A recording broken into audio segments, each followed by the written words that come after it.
Welcome to Review Every Ship by CitizenCon 2024. The point is to give an update on every ship since some haven't had a video made about them in years. We'll go in depth, but we won't repeat everything on the RSI website.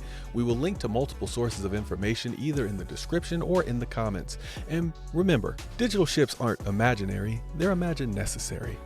We are at the Aopoa manufacturer. We continue our series with the Aopoa Santok.yai, and it has 0 variants. For the price, the Santak.yai as of 3.22a is 240 standalone, 220 war bond, and was 195 at concept.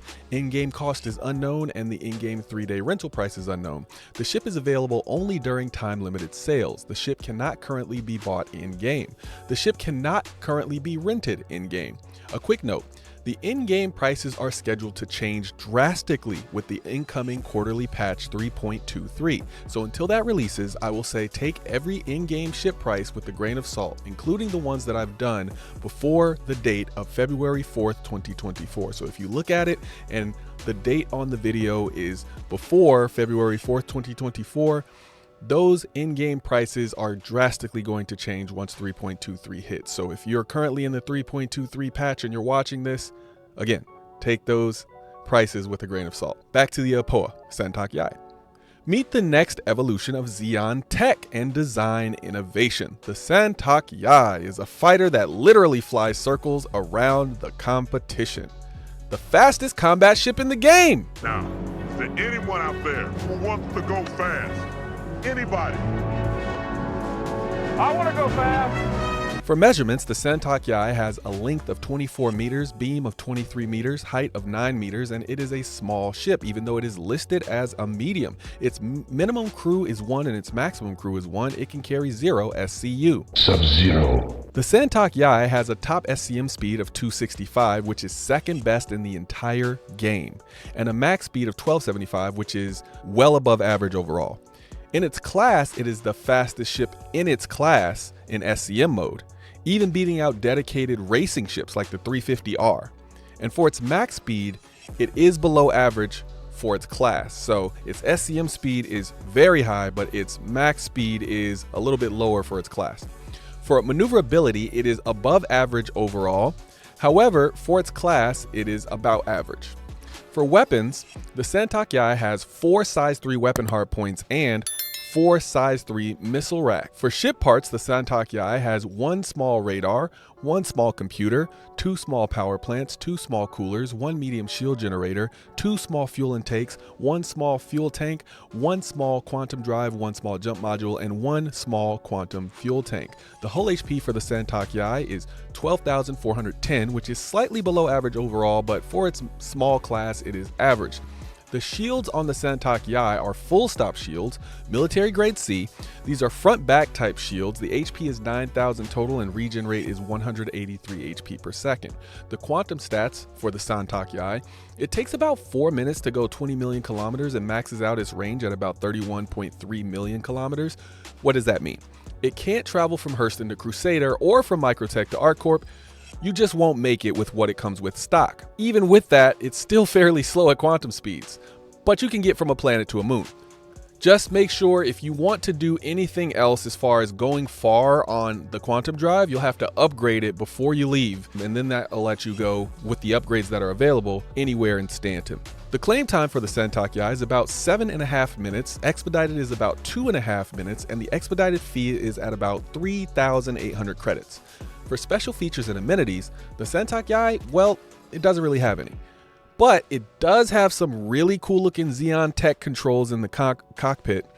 It looks like a transformer when it goes into flight mode, and it has this really unique sound when you're flying it. Now it's time to rate this ship, a rating I rate from 1 to 10.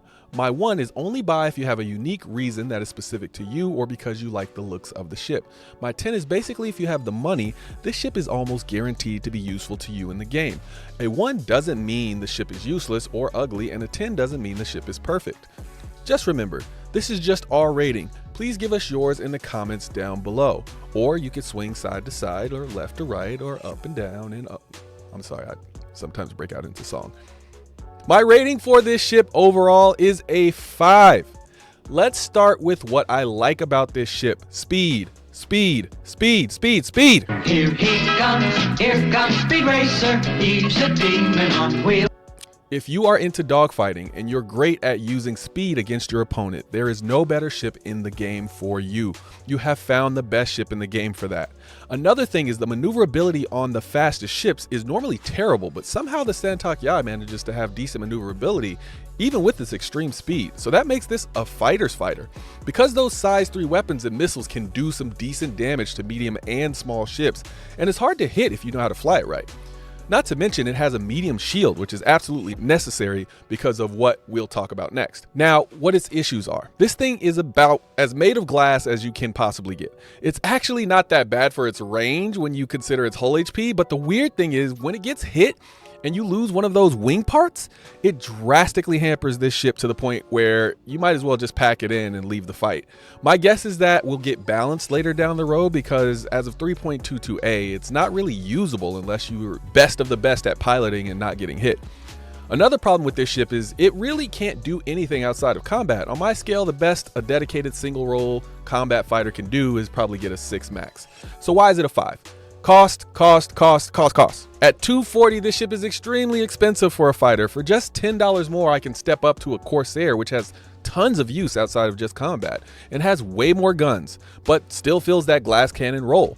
It's not as fast, of course, but if I was looking for a dedicated fighter, I could drop down $30 and pick up a Hurricane, which is much better at fighting overall, albeit it takes 2 players to pilot it correctly. But if I really wanted a dogfighter that was fast and a single-seater, there is the Talon at less than half the price of the Santok.yai. There's the Gladius at way less than half the price, which I broke my own rule to rate a 9 just because of how cheap and amazing it is. Then there is the Arrow, which is less than 1/3 of the price of the Santok.yai. So how would I fix this ship? To make it worth its price, I would drastically improve the parts that come with it, giving it military grade A shields, grade A power plants, grade A coolers, and a quantum drive that was also grade A. I also would give it laser cannons and size 3 missiles standard, or I would give it better hull HP to make it above average along with the class A shield, either or. Either give it that better hull HP and give it that class A shield, or do the things I mentioned before. So who is this ship for then? It seems to me to be for people who have perfected the art of using that fast light fighter and need a bit more firepower than some of the ships I mentioned before. This is, to me, like a jousting ship where you need to do a lot of damage as you fly towards the opponent, but then you break off and make another attack run, using your speed to your advantage. I imagine using this ship as my prize that I earn once I have perfected the art of the fast light fighter.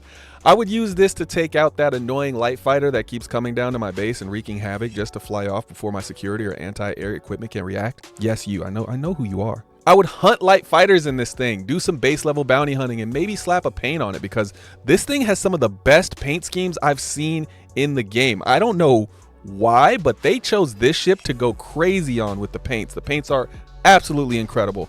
Not to mention, I just love the way this ship looks. I don't particularly like the sound the ship makes while you're flying though. I hope they allow us to turn that off in the future. But this is a nice little combat ship for the real dogfighters out there. Not for beginners though. You'll get frustrated with it very quickly.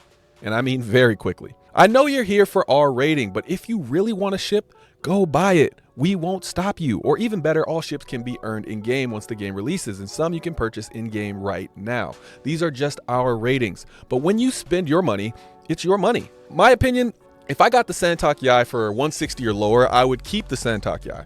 At the same price as it is now though, at $240, I'm picking the Scorpius, which seems like a better pick between the two at this price point.